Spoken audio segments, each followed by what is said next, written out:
네, 오늘 말씀은 주보에 보시다시피 제목이 얼음땡 은혜입니다. 여러분 얼음땡 놀이 아세요?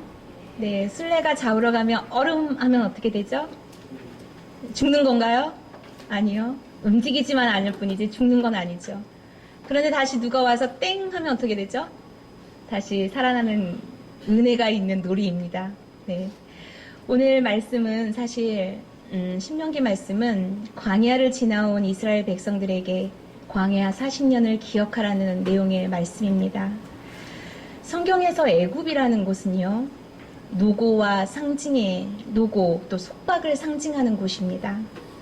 애굽이 우리의 과거라면 가나안 땅, 하나님이 약속의 땅으로 주신 가나안은 우리의 미래입니다. 그런데 이 과거와 미래 사이에 뭐가 있냐면 현재가 있는데요. 그 현재가 바로 광야입니다. 여러분, 오늘을 살아가고 있는 여러분, 지금 현재 여러분은 어디에 계십니까? 아직도 애굽에 계십니까? 아니면 가나안 땅에 들어가셨습니까? 저는 아직 광야에 있는 것 같습니다. 광야 길이 끝이 없는 것 같아요. 가도 끝이 없어요. 어디까지 끝일까 하는 순간에 지칠 때쯤 되면은 하나님께서 땡을 주시고 다시 살아나게 하세요. 가다 지친다, 먹을 게 없다 하면은 갑자기 만나를 주셔서 일용할 양식을 주시고, 물이 없다면 물을 주시고, 참 하나님은 광야를 내몰아 놓고도 우리를 모른 채 하지 않으시는 것 같습니다. 그런데 광야는 사실 은혜의, 하나님이 몰아가시는 은혜의 장소이기도 하지만 예수님이 광야에서 마귀의 사단의 시험을 받지요. 유혹의 장소, 시험의 장소이기도 합니다. 또 하나님이 율법을 제시하신 곳이 광야입니다. 많은 사람들은 광야를 가고 싶을까요? 피해가고 싶을까요? 여러분은 어떠세요?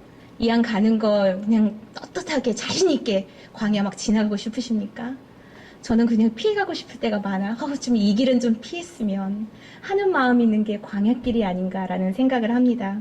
광야 인생을 생각하면요. 왠지 열심히 사는 것 같은데 다람쥐 쳇바퀴 헛바퀴 막 도는 것 같이 헛바퀴 돌고 사는 것 같아요. 광야 인생을 사는 것 같은 갈 때 보면은 야, 나는 열심히 하나님을 찾고 하나님을 기도하고 있는 것 같은데 하나님은 내 기도를 듣고 계시지 않은 것 같습니다. 어떤 해결책이나 돌파구를 좀 보여주셨으면 좋겠는데 하나님은 그냥 침묵하고 계세요. 그냥 묵인하고 계세요. 내가 이렇게 힘든데 하나님 저 정말 너무 힘듭니다 하는데도 하나님이 그냥 내버려 두시는 거예요. 그렇기 때문에 아마 사람들이 광야길을 피해가고 싶어하는 게 아닐까라는 생각이 듭니다. 여러분, 혹시 사업에 실패하셨습니까?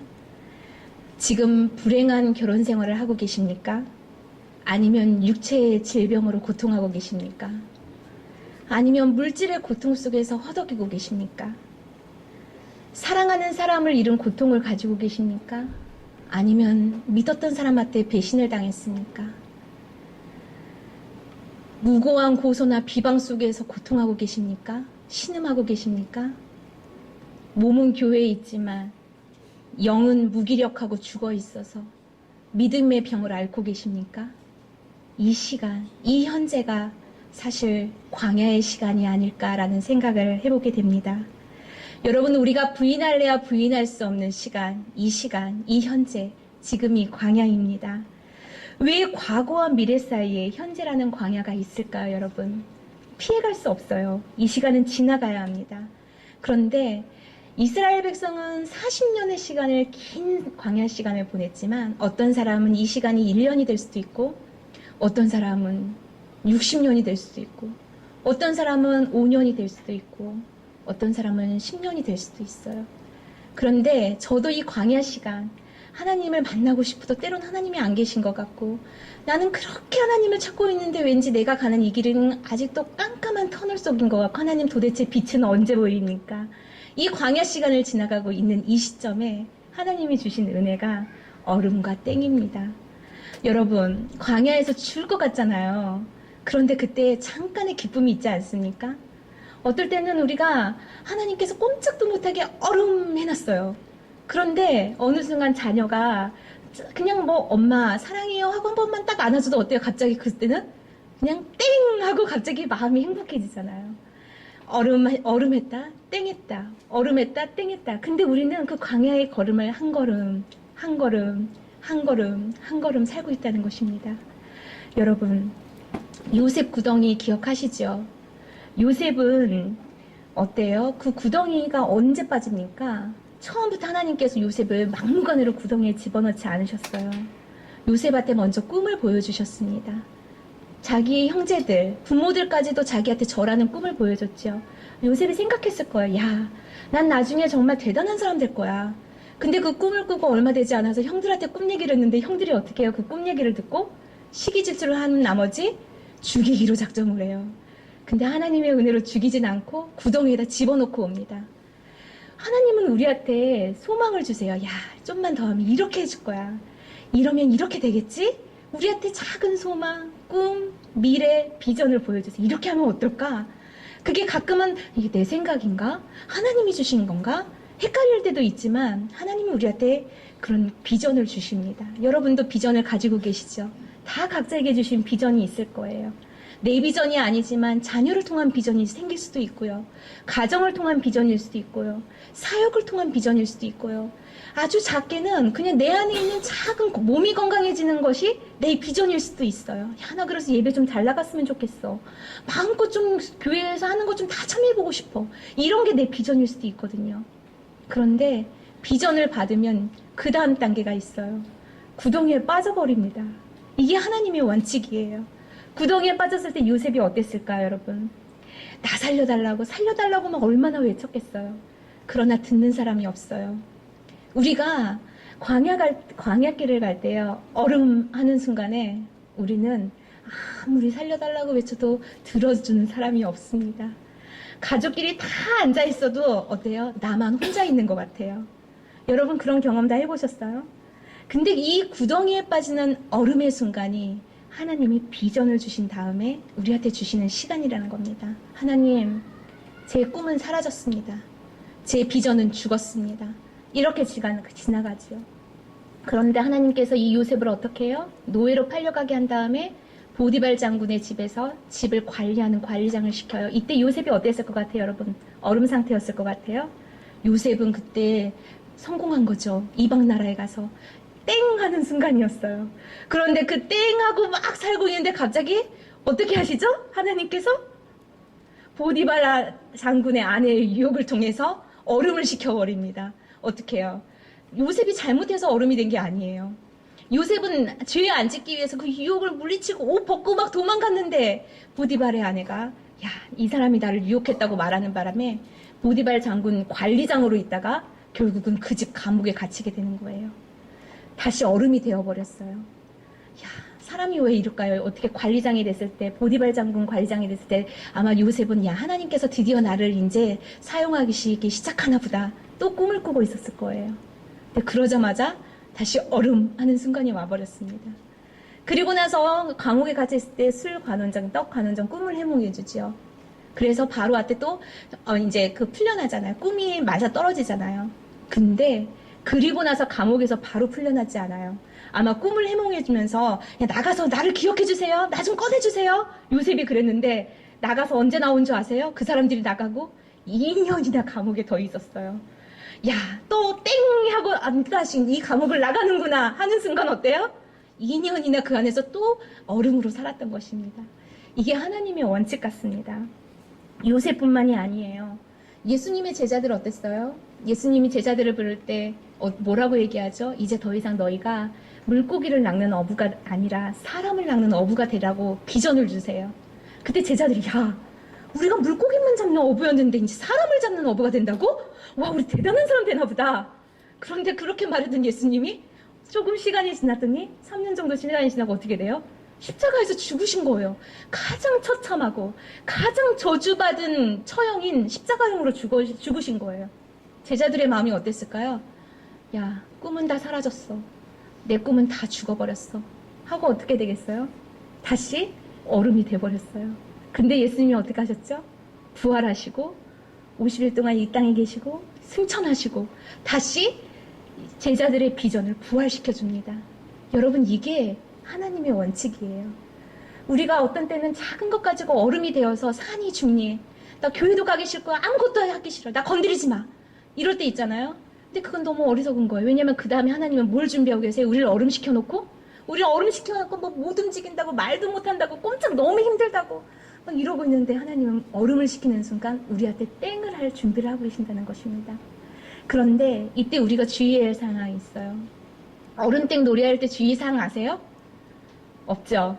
제가 만든 주의사항이 하나 있어요. 얼음 됐을 때 막 내 의지적으로 어떻게 해서든지 땡을 하고 움직이려고 하면 안 돼요. 그러면 죽어요. 술래 가서 그냥 딱 치면 어떻게 해요? 너 움직였지? 너 방금 조금 움직였어? 그럼 죽습니다. 근데 이 예가 어디에서 나오면 창세기에서 나와요. 여러분 아브라함 아시죠? 아브라함이 창세기 12장에서 하나님께서 아브라함한테 비전을 주십니다. 여호와께서 아브라함에게 이르시되 너는 고향과 친척과 아버지의 집을 떠나 내가 네게 보여줄 땅으로 가라. 내가 너로 큰 민족을 이루고 네게 복을 주어 내 이름을 창대하게 하리니 너는 복이 될지라. 아브라함이 이 비전을 받았어요. 얼마나 큰 꿈이에요. 큰 민족을 이룬다는데 아브라함이 막 두근두근 했을 거예요. 잠이 안 오고. 야, 하나님께서 나를 큰 민족을 이루신대. 그런데 그다음 그 꿈을 주셨는데 꿈이 지나고 야 그러면 이제 다음에 아들이 생기겠지? 큰 민족을 이루면 아들 이제 자손이 번성해야 되잖아요. 한 해가 또 지나갔어요. 아들을 주셔야 되는데 또 한 해가 지나갔어요. 이상하다. 하나님의 비전 내가 잘못 들은 건가? 하나님이 말씀하신 거 내가 잘못 들은 건가? 내가 내 바램이었나? 이제 헷갈리기 시작해요. 그리고 하나님을 의심하기 시작합니다.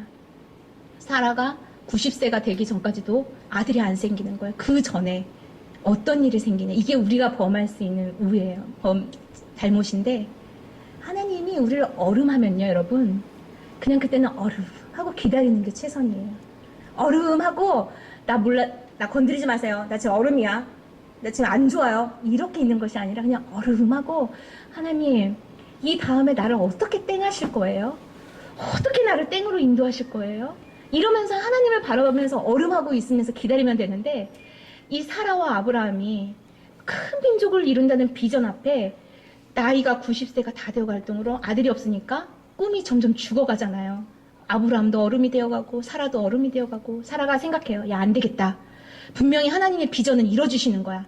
그건 분명히 이루어지는 거니까 생각을 해요. 이 방법이 있지. 그래서 자기 여종을 아브라함과 잠자리를 갖게 합니다. 그리고 아들을 낳아요. 정말 하나님께서 인간의 계략과 인간의 노력까지도 하나님께서 무시하지 않으세요. 긍휼히 여기시고 아들을 주십니다. 누구죠? 이스마엘을 주셨어요. 그러나 성경은 말합니다. 하나님의 약속의 아들은 이스마엘이 아니라 그 이후에 이스마엘이 태어난 이후에 사라를 잉태해서 하게 나신 이삭이 하나님의 약속의 아들이라고 말하고 있습니다.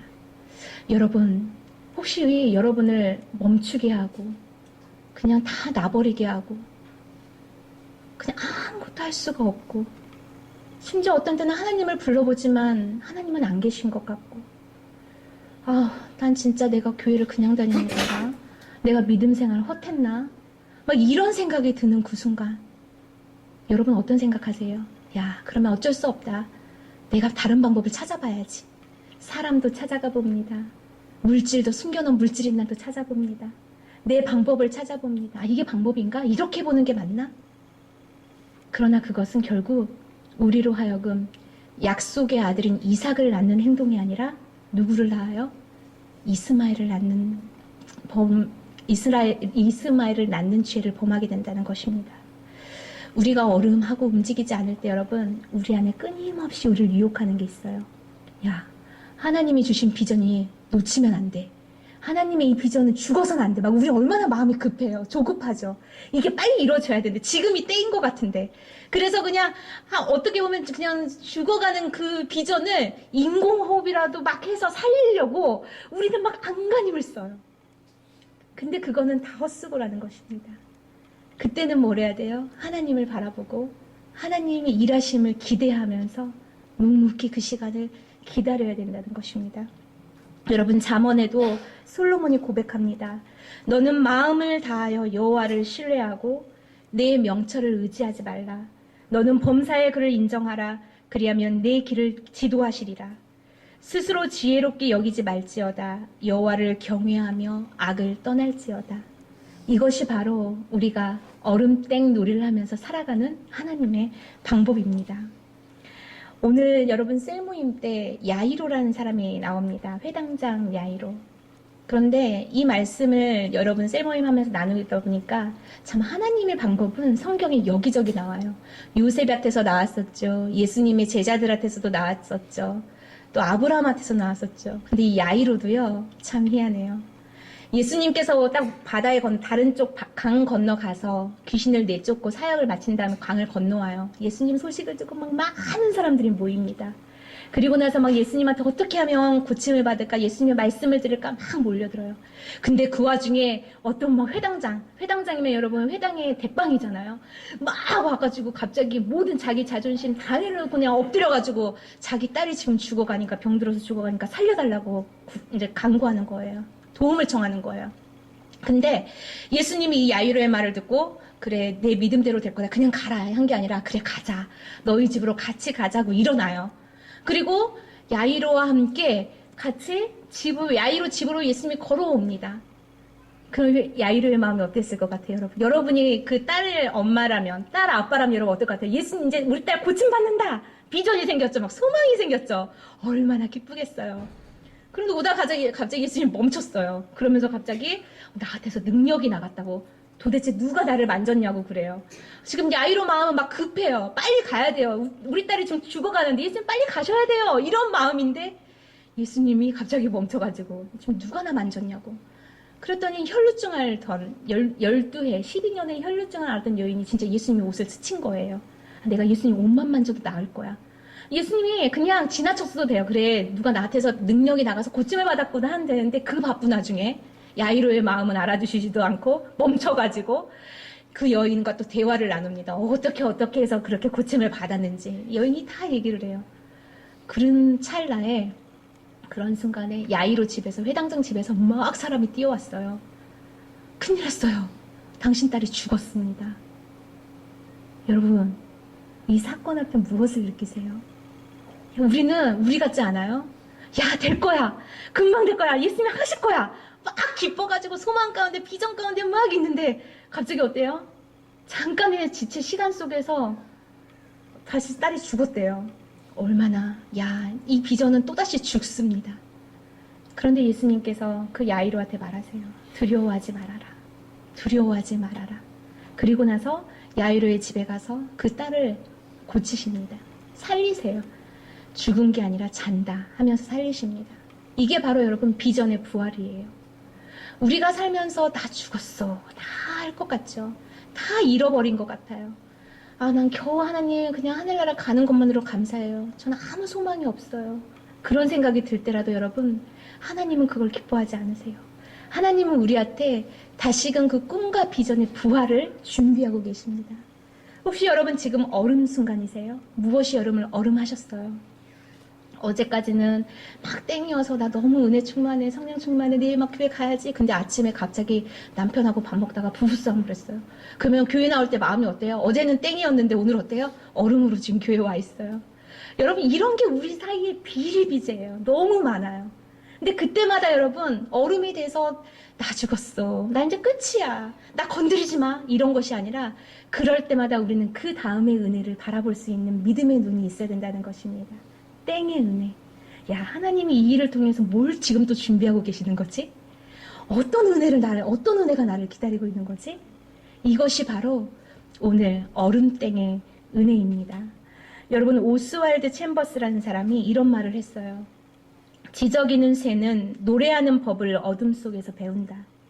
어둠은 여러분 말하는 장소가 아니라 듣고 배우는 장소입니다. 혹시 여러분 지금 어둠 속에 계십니까? 이 터널은 언제 끝날까요? 빛이 안 보여요. 혹시 이런 순간에 계십니까? 근데 그 시간은요, 어둠이 있다고 말하는 시간이 아니라 내가 그 시간을 통해서 듣고 배우는 시간이라는 것입니다. 밤하늘을 보면은요, 여러분 밤에 깜깜하잖아요. 그런데 어떤 사람은 길을 가다가 앞을 길을 보면서 막 얘기해요. 왜 이렇게 길이 깜깜해? 보이는 게 하나도 없네. 어디야. 이렇게 가는 사람이 있는가 하면 어떤 사람은 왜 이렇게 어둡지? 하면서 하늘을 한번 딱 봅니다. 그럼 그 사람은 뭘 볼 수 있는 거예요? 어둠 속에서? 반짝이는 별을 볼 수 있는 거예요. 여러분, 눈앞이 어둡다고, 내가 얼음 상태라고, 투정하고, 불평하고, 짜증내고, 옆 사람들까지 막 그런 것들을 전념시키는 것이 아니라, 그때 여러분 믿음의 눈으로 하늘의 별을 볼 수 있기를 소망합니다. 그 별이 뭐예요? 주님이 주시는, 성령이 주시는 땡의 은혜예요. 야, 이제 난 땡하면 어떡하지? 난 땡하면 얼마나 좋을까? 그것들을 기대하면서 말입니다. 그런데 오늘 성경 본문으로 돌아가서 왜 하나님이 이스라엘 백성을 광야로 이끄셨을까요? 왜 우리를 여러분 광야로 이끄실까요? 그냥 한 단계 한 단계 계단 올라가면서 천국까지 계단 쭉쭉 갔으면 좋겠는데 하나님은 광야로 내몰아가지고 물도 없고 먹을 것도 없고 황량하고 어쩔 때는 나 혼자만 있는 것 같고 아무리 소리쳐도 그나마 그 믿는 하나님만저도 안 계시는 것 같고 왜 그 시간을 우리한테 주실까요? 성경에 오늘 말하기를 3절 다 같이 읽어볼까요? 시작. 너를 낮추시며 너를 줄이게 하시며 또 너도 알지 못하며 내 조상들도 알지 못하던 만나를 내게 먹이신 것은 사람이 떡으로만 사는 것이 아니요 여호와의 입에서 나오는 모든 말씀으로 사는 줄을 내가 알게 하려 하심이라. 아멘. 여러분 아멘이시죠? 여기에 답이 있어요. 우리가 그냥 평탄한 길, 그냥 다 해결되는 길, 아무런 걱정 근심 없이 만사형통한 길, 우리 맨날 만사형통을 기도하잖아요. 근데 그 길이 아니라 광야의 길을 가게 하신 이유는 첫째, 너를 낮추시기 위해서입니다. 우리를 겸손하게 하시기 위해서. 어디까지 낮아져야 되는 거예요, 하나님? 우린 가끔 그럴 때 있잖아요. 그치만 하나님은 우리 인간의 본성이요, 살만하다 싶으면 교만해져요. 살만하다 싶으면 딴 데 관심을 가져요. 살만하다 싶으면 내가 최고인 줄 알아요. 살만하다 싶으면 남들을 보는 눈이 없어져요. 배려의 눈이 없어져요. 그래서 우리를 그때마다 얼음도 시켰다, 땡도 시켰다, 광야길을 가게 하십니다. 겸손을 배우게 하기 위해서입니다. 두 번째는 또 어떻게 하기 위해서요? 너를 시험하사 내 마음이 어떠한지 보시기 위해서입니다. 여러분, 우리가 사람의 감정은요, 시시때때로 변합니다. 여러분, 어제 하루를 한번 생각해 보세요. 아침에 일어나서 오전을 보내고 점심을 먹고 오후가 지나고 저녁이 되었습니다. 여러분 감정이 어땠어요? 아침부터 밤까지 너무 행복하고 감사하고 좋았습니까? 우리의 감정은 이럴 때는 이렇고 저럴 때는 저렇고, 좋았다가도 어떤 사람이 왜 나랑 눈 안 마주치지?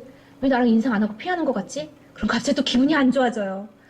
아주 작은 거, 그냥 말 한마디 가지고도 그냥 감정이 상할 때도 있습니다. 시시때때로 왔다 갔다 하는 게 우리의 감정이에요. 그런데 이런 우리를 하나님께서 시험하고 계신대요. 광야에서. 어떻게? 하나님, 학생들 말로는 그래요.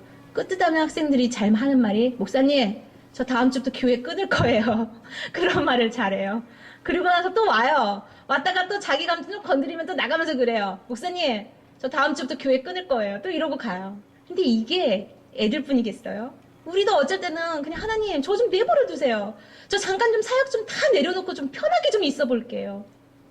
한 달에 한 번만 교회 가도 어때요? 지금 너무 바쁜데. 우리 감정과 우리의 생각 속에 수많은 갈등들이 있잖아요. 근데 이걸 어디에서 시험하시냐면, 광야에 우리를 홀로 내버려 두는 그 시간에 우리의 마음을 하나님께서 시험하고 계신다는 것입니다. 여러분, 광야라면, 얼음의 시간이라면, 이 시간이 하나님이 지금 내 믿음을 시험하고 계시는구나. 내가 어떻게 하는지 하나님이 지금 보고 계시는구나. 이것을 기억할 수 있기를 바랍니다. 세 번째는 하늘 양식인 만나를 공급하심으로써 사람이 떡으로만 사는 것이 아니요 하나님의 말씀으로 산다는 사실을 가르치기 위함입니다. 여러분, 광야에 있을 때 이스라엘 백성들이 만나를 먹을 수 있었어요. 만나는 하나님께서 아침 이른 새벽에 내려주셨습니다. 그런데 그 만나의 특징이 뭐예요? 그 다음날 것까지를 모을 수가 없는 게 특징이에요. 사람들은 저를 비롯해서 우리 모두가 다 작은 거 하나만 생겨도 더 큰 것을 가지고 싶어 합니다. 욕심이 생기고 탐심이 생기고, 조금 더 편했으면 좋겠고, 조금 더 안락했으면 좋겠고, 지금 고생해서 나 나중에 몇 년에는 더 편하게 살고 싶어, 막 이런 걸 꿈꾸거든요. 그런데 하나님의 원칙은 일용할 양식이에요. 그날 주신 은혜, 그날 주신 말씀, 그것이 내게 족하다는 걸 배우게 하시는 것이 광야라는 것입니다. 광야의 시간을 걷고 계십니까? 여러분, 이 시간은 하나님 많이 주세요가 아니에요. 하나님, 내가 이 시간에 살아있다는 것만으로도 나는 감사합니다. 내 존재의 가치를 깨닫는 시간이 바로 광야의 시간이라는 거예요. 그 시간을 통해서 하나님은 하늘의 양식을 먹음으로 우리가 버틸 수 있다, 너네들이 살 수 있다, 견딜 수 있다를 가르칩니다. 여러분, 사랑하는 성도 여러분, 광야에 있을수록 더욱 기도하십시오. 기도가 안 돼요. 저 그냥 좀 잠깐 쉴게요. 몸도 안 좋고 마음도 안 좋고 영도 안 좋고 은혜도 안 되고. 근데 그럴 때일수록 하나님은 원하시는 것이 오늘 사람이 떡으로만 사는 것이 아니요 하나님의 말씀으로 산다는 걸 가르치고 싶어 하십니다. 그럴 때일수록 여러분 기도하십시오. 찬양이 안 나와요. 너무 마음이 슬퍼서 그냥 가요가 막 그 구슬픈 트로트가 막 나오고 그래요. 어떨 때는. 근데 그럴 때마다 생각하십시오. 내가 지금 뭐 하고 있지? 이럴 때일수록 하나님을 더 찬양해야지. 억지로 막 찬양 틀어놓고. 말씀이 안 읽어져요. 한 장 읽으면 한 5절 읽으면 딴 생각하고 있어요. 내가 그 녀석을 어떻게 혼내지? 그 사람은 어떻게 나한테 그렇게 말할 수 있어? 말씀이 눈에 안 들어와요. 그렇게 얼음인 상태에 우리가 할 수 있는 건 오늘 성경에서 말하고 있지요. 하나님의 말씀으로 산다는 걸 가르치는 시간이라고. 말씀을 읽어야 합니다. 혹시 여름 한나절이 아니죠. 거의 2달 동안 너무 무더웠잖아요. 여러분, 오늘이 사역 개강주일입니다. 셀모임도 개강이고 모든 게 개강했어요. 2달 동안 잘 쉬셨습니까? 너무 더워서 성경 많이 못 읽으셨죠? 네. 고개를 끄덕끄덕 하신 분도 계시고, 나 많이 읽었는데 이렇게 쳐다보는 분도 계시고, 너무 더워서 교회 오는 것도 힘들어서, 교회 가니까 너무 덥더라. 밖을 못 나가겠어. 그냥 우리 에어컨 틀고 집에서 좀 오늘은 예배 쉬자. 기도하러 가지 말자. 이런 시간들. 근데 여러분, 그 시간이 기도할 때요. 그 시간이 말씀을 펼 때요. 그 시간이 하나님의 음성에 귀 기울이는 시간이라는 것. 그것이 바로 광야의 가르침이라는 것입니다. 마지막 하나는요. 부모가 자녀를 징계하듯이. 여러분 5절 다 같이 읽어볼까요? 시작. 너는 사람이 그 아들을 징계함 같이 내 하나님 여호와께서 너를 징계하시는 줄 마음에 생각하고. 아멘. 이 광야 시간은 하나님께서 우리를 징계하는 시간입니다. 그런데 사람이 그 아들을 징계함 같이라고 말하고 있어요. 여러분 자녀들 징계할 때 어떻게 징계하십니까? 너무 미워서 막 징계하세요? 야단치고 나면 마음이 아프죠. 우리 교회가 바로 앞이 공원으로 가기 위해선 차로가 있어요. 차로 도로변이잖아요. 차들이 막 싱싱 다닙니다. 그런데 어때 유치부 아이들, 조그만 아이들은 목표가 뭐예요? 공원 물놀이예요. 그러면 나가도 돼? 그러면 어떻게 해요? 앞도 옆도 뒤도 보지 않고 막 뛰어가요. 그럼 그걸 본 어른들이 어떻게 해요? 얘야 누구야 이리 와라 그러면 안 되지 이렇게 얘기돼요? 바로 어떻게 해요? 누구야 멈춰 다쳐 차 온다 막 우리 이러잖아요. 그럼 아이는 어때요? 깜짝 놀라가지고 어떤 애는 울기도 하고 뭐야 나한테 왜 그러는 거지? 이런 표정으로 있어요. 근데 여러분 하나님의 징계는 이런 거예요. 우리를 너무 사랑해서 징계하세요. 근데 광야에서 징계하신다는 것입니다. 홀로 내버려 둬야지 깨닫거든요. 홀로 내버려 둬야지 내 한계를 느끼거든요. 내가 나를 구원할 수 없다는 거를 광야에 있을 때 느끼거든요. 그때 깨닫거든요. 근데 그때 징계하신다는 거예요. 사랑으로 징계하신 하나님. 그 시간이 광야라는 것입니다. 혹시 하나님의 징계 때문에 하나님한테 서운하십니까? 하나님 너무하신 거 아니에요? 이런 마음이 들 때 있으세요? 그러나 그때마다 오늘 이 말씀, 사람이 그 아들을 징계함 같이 하나님 여호와께서 나를 징계하신다. 내가 내 자녀들을 아픔과 사랑으로 징계하듯이 하나님이 나를 그렇게 징계하시는구나. 그것을 깨닫는 광야의 시간이 되기를 소망합니다. 철로역정을 쓴 존 번연이 탁월한 우화를 썼지요. 또 바울이 주님을 만났던 장소, 그리고 또 요한계시록을 썼던 사도 요한이 열린 하늘문을 통해서 계시를 보았던 것, 그리고 요셉이 하나님의 은혜를 경험했던 것 다 어디였을까요? 공통점이 있습니다. 감옥이었어요. 감옥, 아무나 갈 수 없는 곳입니다. 근데 그곳에서 하나님을 만났습니다. 여러분, 우리 그 감옥 같은, 내가 지금 오늘 감옥 같은 하루하루예요. 우리 집이 감옥 같아요. 내 직장이 감옥 같아요. 나 이 사람과의 만남이 진짜 감옥 같습니다. 근데 그때 믿음을 가진 사람은요, 하나님께서 새롭게 우리의 비전을 부활시키는 곳이 감옥이구나. 새로운 글을 쓰게 하시고 새로운 눈으로 하나님을 만나게 하시고 새로운 관점으로 세상을 보게 하시는 그곳이 감옥이구나 라는 깨달을 수 있길 바랍니다. 여러분, 오늘 이 말씀을 정리하면서 얼음땡의 은혜 이해가 되세요? 너무 웃기죠? 제가 제목을 생각하면서 저는 많이 웃었어요. 야, 얼음땡의 은혜? 사람들이 이거 보고 웃겠다. 이거 제목 괜찮을까? 얼마나 많이 며칠을 고심하다 쓴 건데 여러분 그냥 건성으로 보는 것 같아요. 근데 이 얼음땡의 은혜를 지나오면서 여러분, 하나님의 무한한 사랑, 그리고 하나님은 여전히 우리와 함께하고 계신다는 거, 그리고 여전히 우리 손을 잡고 계신다는 거 기억할 수 있기를 바랍니다. 제가 이제 9월 말이면 선교단체 훈련을 떠납니다. 근데 이제 작년에 목사 연수 받고 본래 계획은 작년에 시작되는 거였어요. 그래서 다 준비를 했어요. 비행기 티켓까지 다 끊었습니다. 교회에 인사도 했어요. 그런데 그 과정이 막혔어요. 그래서 제가 가고 싶은 곳으로 가지 못하고 여러 가지 상황 가운데 제가 내려놓게 됐습니다. 그리고 뉴욕으로 가게 됐지요. 여러분, 제가 뉴욕 갔을 때, 야, 김효 목사님 너무 부럽다. 어떻게 뉴욕 가서 지내니? 얼마나 좋을까? 막 이러셨죠. 근데 사실 뉴욕 가서 있었던 그 한 달은요, 거의 방에 갇혀 있었던 시간이 감옥 같은 시간이었어요. 그냥 말씀 읽고 기도하고 그러다가 또 뉴욕 새생명교회 가서 새벽 예배 드리고 또 기도회 가고 예배 가고 그러다가 또 허윤준 목사님 사모님이 마트 안 갈래요? 그러면 또 그 차 얻어 타고 마트 한번 갔다 오고. 그래서 한 달 동안 사람들은 나는 계속해서 내 안에 들어간 질문이, 근데 하나님, 그게 제 꿈이었나요? 저는 하나님이 주신 비전인 줄 알았는데 저 이 꿈이 사라진 것 같아요. 이제 어떻게 할까요? 이제 한국 돌아가서 열심히 사역하면 되는 건가요? 제 꿈은 죽었습니다. 제가 자꾸 하나님이 주신 비전을 제 비전으로 잘못 착각했나 봐요. 막 이런 수없는 하나님과의 대화 속에, 그러나 묵묵히 성경 읽고 예배드리고 가정 예배드리고 혼자서 기도하면서 그 시간을 지났어요. 한 달 정도 지나니까 하나님께서 저를 긍휼히 여기셨나 봐요. 갑자기 한국에서 유민희 지민이가 왔어요. 그러면서 미국 유학을 위한 적응 훈련을 저랑 같이 한 거예요. 근데 그냥 우리가 학원만 다니고 같이 예배만 드리고 말씀만 읽었던 것이 아니라 하나님의 은혜로 여행도 가게 된 거. 덕분에 유민희 지민 덕분에 미국 여행도 여기저기 다니게 된 거예요. 뉴욕 인근을. 그러면서 제가, 야, 하나님이 분명히 나한테 비전을 주셨는데 그 몇 개월 만에 난 다시 감옥에 갇혔어요. 근데 그 안에서 맨날 울고 기도만 하면 눈물이 나요. 하나님 진짜 살아계세요. 하나님, 제가 이걸 오랫동안 기도해 온 건지 아시죠? 전 이게 하나님이 주신 비전인 줄 알았어요. 근데 이게 죽어버린 거예요. 그래서 근데 유민희 지민이 왔으니까 이게 내 사명인가 보다. 그냥 또 열심히 살았어요. 한국 와서 위대한 축제하고 또 여러 가지 사역들을 또 열심히 했어요. 근데 여기 와서 느낀 거는 전 열심히 그냥 하루하루 충실히 살았더니 하나님께서 하나님의 때가 되니까 하나님의 비전을 부활시키셨어요.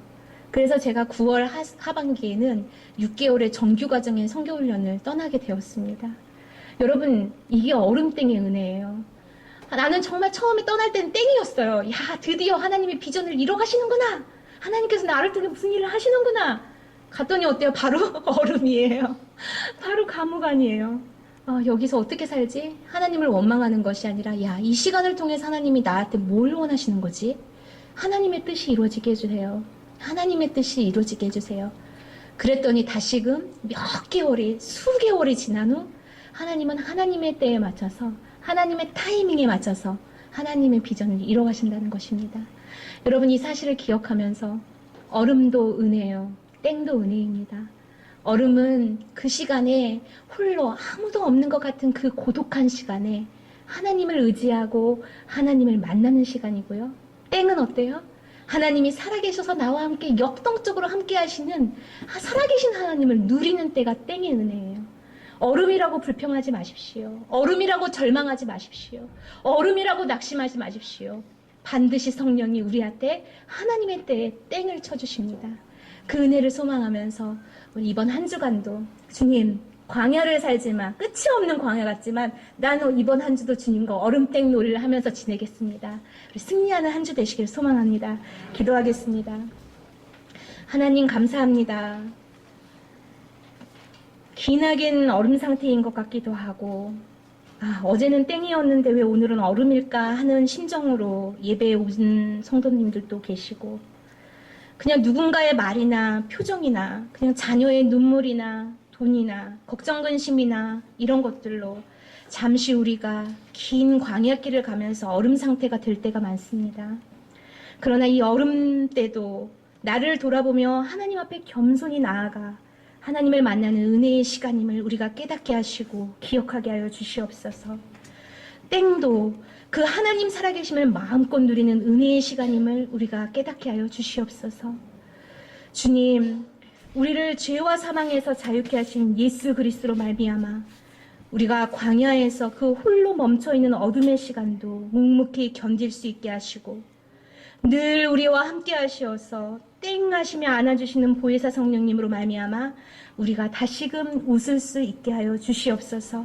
이번 한 주간도 주님의 은혜 안에서 승리하는 우리 모두가 될 수 있도록 주님 은혜 베풀어 주시옵소서. 감사와 찬양을 드리고 예수 그리스도 이름으로 기도드립니다. 아멘.